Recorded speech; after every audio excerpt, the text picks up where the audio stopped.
Well, let's move on with the show, Jim. Our next question, sent to CornyDriveThru@gmail.com, is from Eric Hodgkiss. Apparently that's his real name, out of Toledo, Ohio. I wonder if he's related in any way. Possibly by marriage. That's why that Hotchkiss, I understand, is a family name. What are Jim's thoughts on cheap heat? When is it acceptable, if ever? Does he have any past experience where someone tried pitching a line in a promo to him that was kind of cheap? Or has someone ever went off script and said shit he or any writer wouldn't have been okay with? Well, I went all over the place. Yeah, well, okay, well, but it's not Hotchkiss's fault there, because the fans have heard these descriptions and definitions of different wrestling terms. Cheap heat didn't have one particular definition. To a lot of the old-time promoters especially, cheap heat could be if you just looked at the people and yelled at them and told them to shut up. Oh, that's cheap heat. Get your heat in the ring with your match. Cheap heat can be referred to when somebody does an unsavory line in a promo. Any of Max Caster's raps could probably be accused by somebody in the wrestling business over the last 50 years as being cheap heat, because that's, in that usage of the term, it's like, well, you're going to an off color. You're working blue if you're a comedian back in the old nightclub days. You're saying something off color that, of course, is going to get a rise if anybody says it.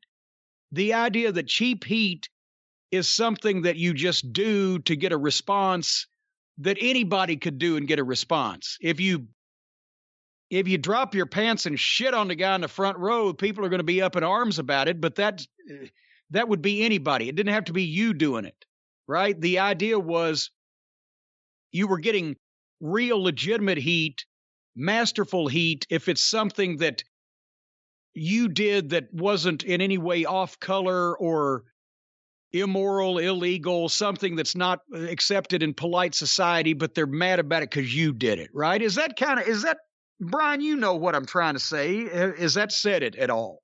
Yeah, I mean, the one example I'll use that I've thought recently we've seen too much of is the attacking people for their local teams not doing well in sports. Yeah, that's cheap heat. And there's been so much of it that it stands out to me lately. Yes. And I mean, and honestly, I've done that, because it's not like that. It's everybody that's been in the wrestling business, even people who say, oh, that's cheap heat, at one time or another have got cheap heat. Yes, if I'm at a fucking, like that time I've referred to at the Indians game, because especially the people that were just there to see baseball aren't used to hearing shit like that. They were fucking pissed, right?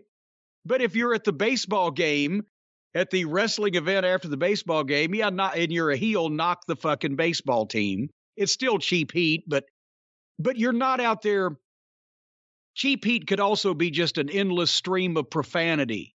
Or cheap heat can be, two guys that can't have a fucking match just decide to go out and fucking garbage it up and double juice and every, bullshit thing in the world. Like deathmatch wrestling is, by the nature of it, cheap heat.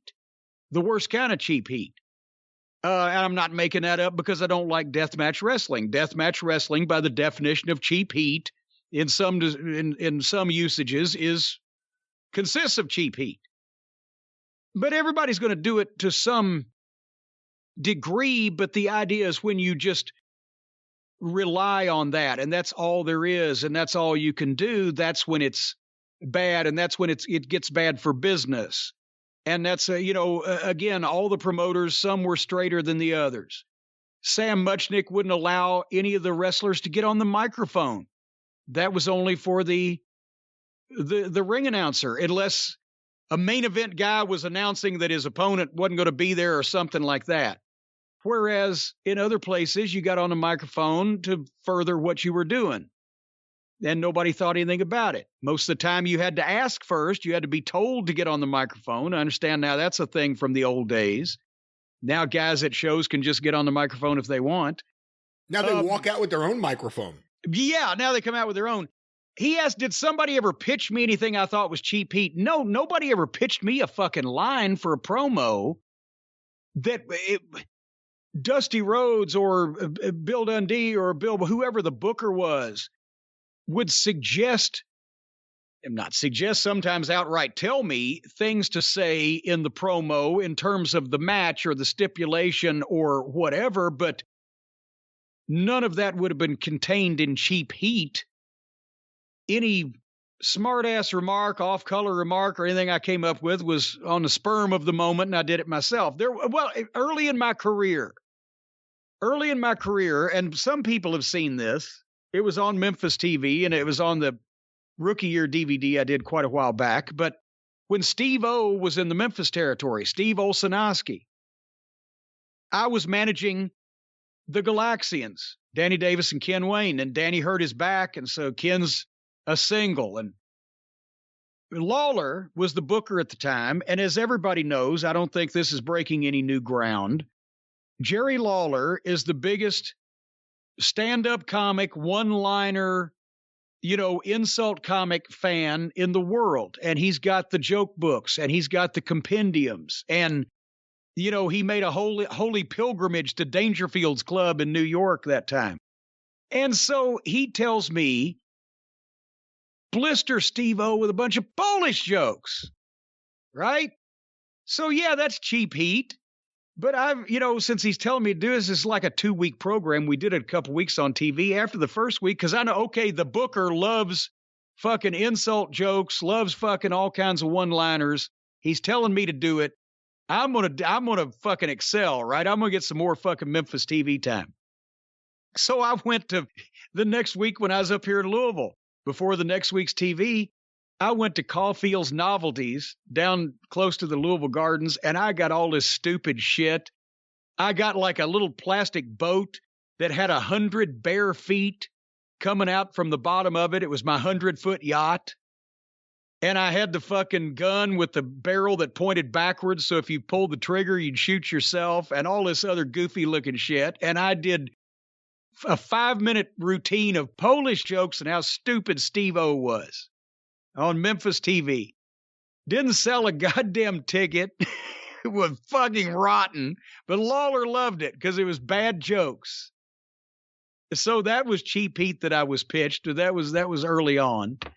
But no, that's the thing. It fits the occasion. If you're at a spot show, couple of hundred people, a lot of kids in the audience, and you want to walk and talk instead of taking bumps, and you keep the people occupied and into the thing that way, as long as you're not cussing or say anything that the promoter would get you kicked out of the building or the kids would be upset about or whatever, it may be cheap heat to get on the microphone, but it's not necessarily the worst thing that ever happened. There's a lot more worse things going on in the wrestling business these days.